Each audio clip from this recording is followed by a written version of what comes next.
নীলের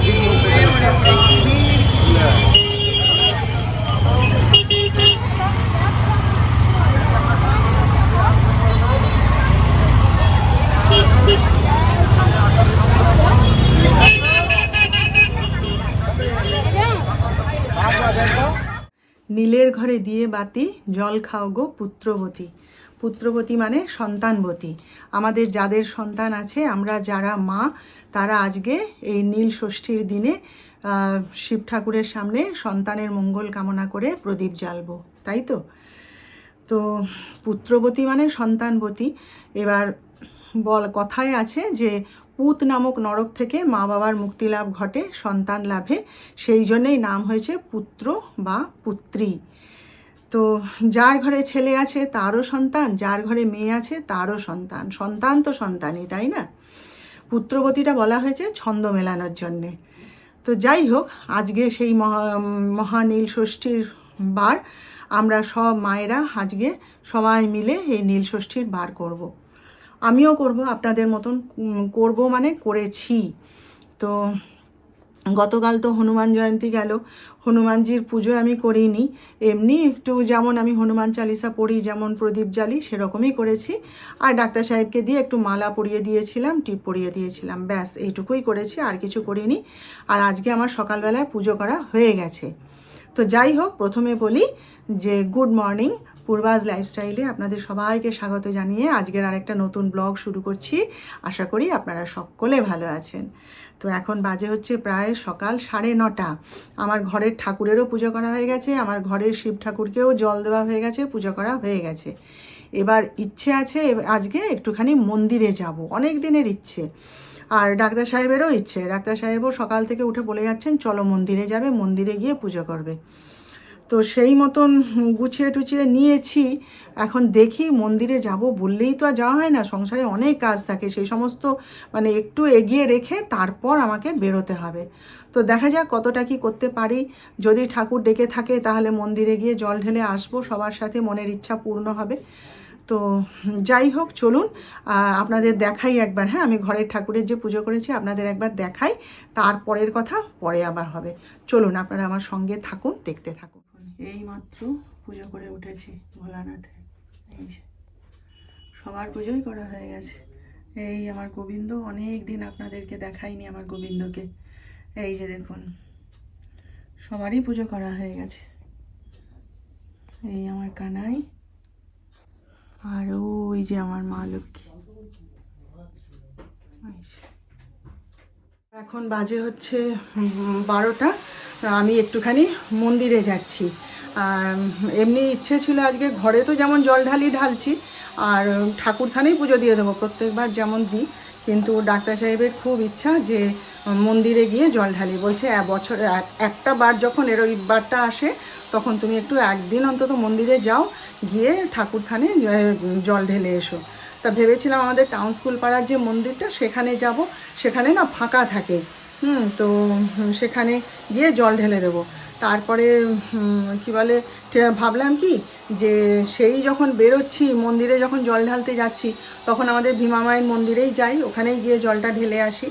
তো ডাক্তার সাহেব বলছে তুমি রেডি হও, আমি পুজোটা সেরে নিয়ে টোটো ডেকে দিচ্ছি, তুমি চলে যাও। তো ডালা সাজানো আমার হয়ে গেছে, আপনাদের দেখাচ্ছি। আর এই যে এই শাড়িটা পরেছি, দাঁড়ান একবার আয়নায় ভালো করে দেখাচ্ছি।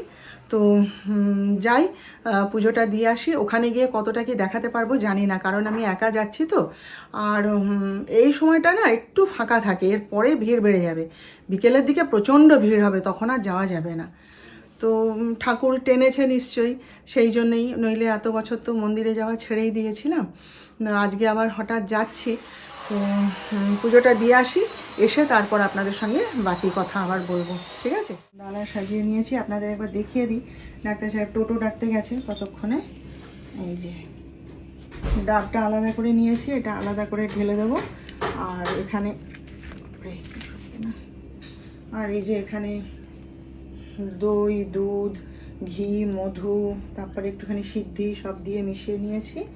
5টা ফল, আর এই যে আকন্দ ফুলের মালা, তারপরে ধুতরা ফুল, আকন্দ ফল সব নিয়ে নিয়েছি। আর এখানে কাঁচা আম, বেল সব আছে। তো এই যে সাজিয়ে নিয়েছি। দেখা যাক মন্দিরে গিয়ে কতটা কি ভিড় আছে না আছে।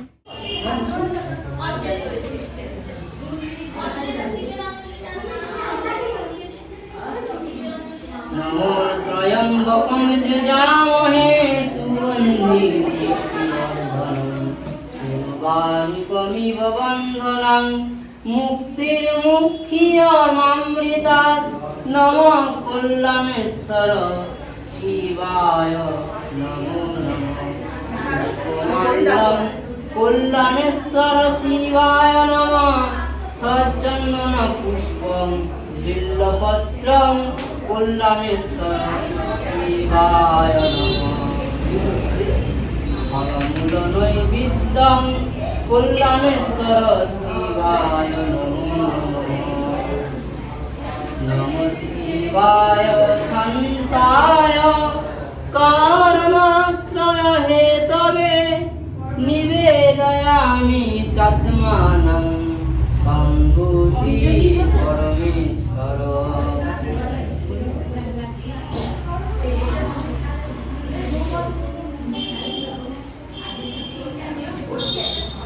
नमः शिवाय शान्ताय कर्मत्रय हेतवे निवेदयामि चात्मानं गङ्गोत्री परमेश्वर ईश सचन्दन पुष्प बिल्वपत्राञ्जलिं कल्याणेश्वर शिवाय नमः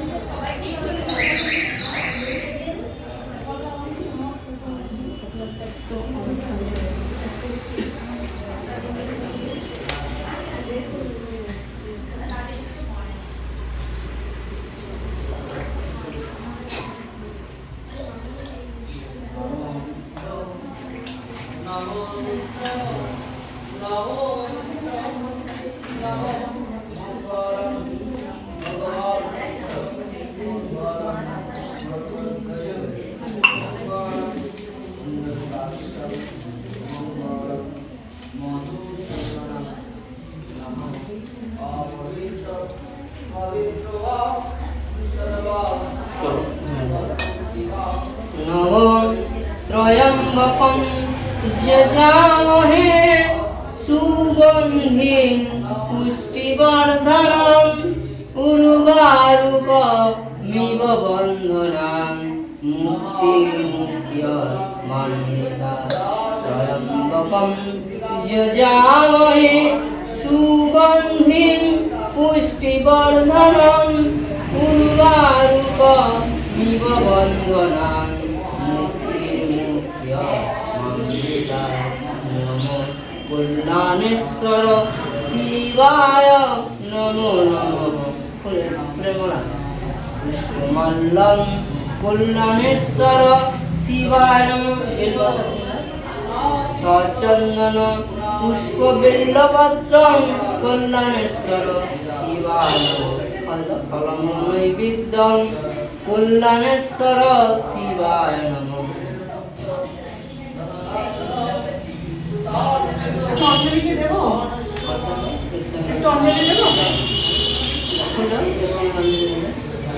नमो शिवाय शान्ताय कारणत्रय हेतवे निवेदयामि चात्मानं गङ्गोत्री परमेश्वर एष सचन्दन पुष्पबिल्वपत्राञ्जलिं कल्याणेश्वर शिवाय नमो नमः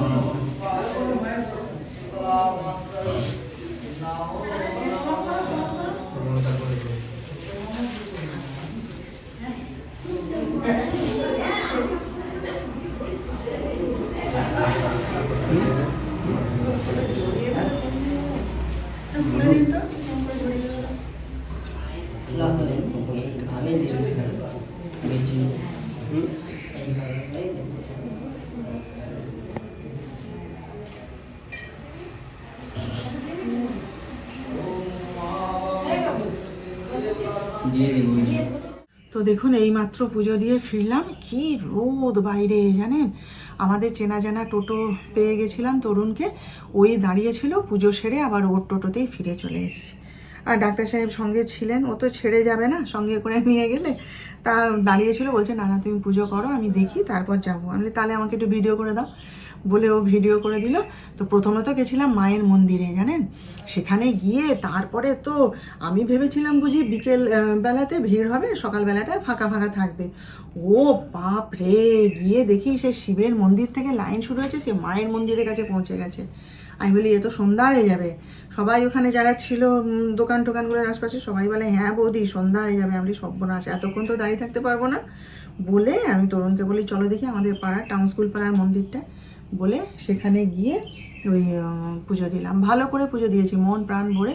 ওখানেও সেরকম ভিড় নেই, শিব মন্দিরটা নতুন হয়েছে তো তো আছে, সবাই পুজো টুজো দিচ্ছে, এক এক করে আসছে পুজো দিচ্ছে।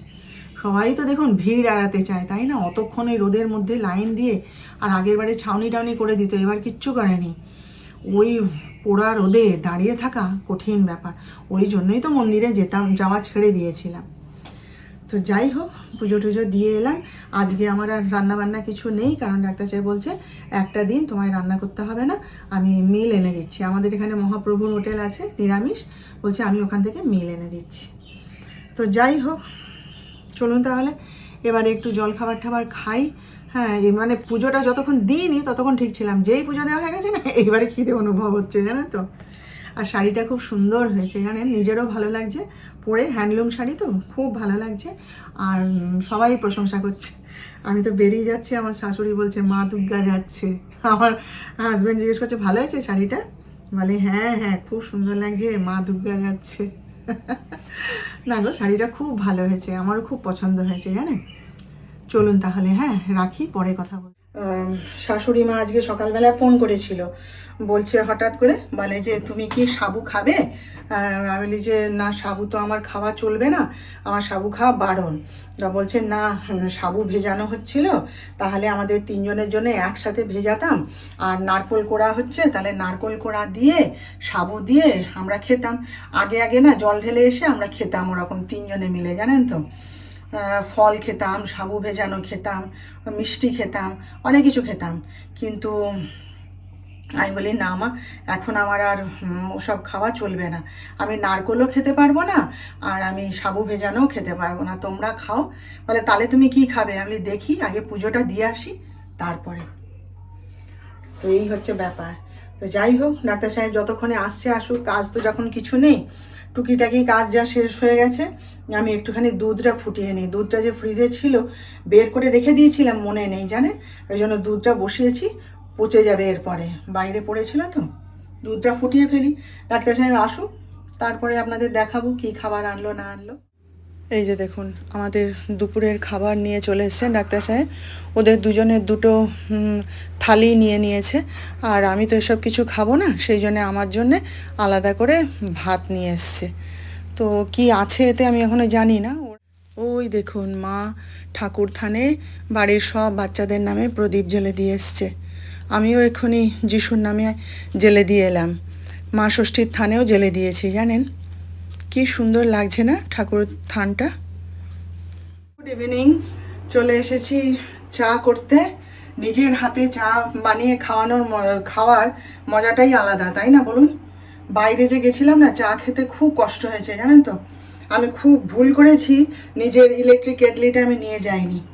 নিয়ে যাব বলে গুছিয়েছিলাম জানেন, ব্যাগে ঢুকিয়েও ছিলাম। ডাক্তার সাহেব বলে কি, আমরা তো সবাই ওখানে চা খাবো, আর তুমি তাহলে আলাদা করে আর চা করে কি করবে, ও আর বয়ে নিয়ে যেতে হবে না, রেখে দাও, করবো কি বলে, ওখানে তোমাকে চা বানিয়ে দেবো।